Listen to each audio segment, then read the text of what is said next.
श्री दत्तगुरू म्हणतात, ज्याचं मन स्वच्छ, हेतू निस्वार्थ आणि कर्म प्रामाणिक असतं ना, त्याच्यावर संकटं येतात, पण ती त्याला हरवण्यासाठी नाही, तर त्याच्यात दडलेली ताकद जगासमोर आणण्यासाठी.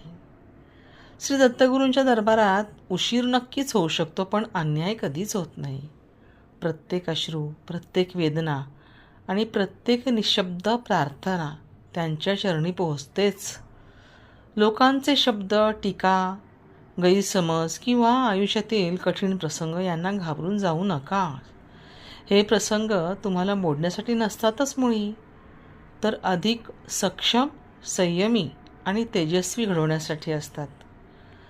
जेव्हा सगळे तुमची साथ सोडतात, हात सोडतात, तेव्हा श्री दत्तगुरूंचा हात आपल्या पाठीशी कायम असतो आणि तो हात धरला की कोणतंही वादळ आपल्याला हरवू शकत नाही.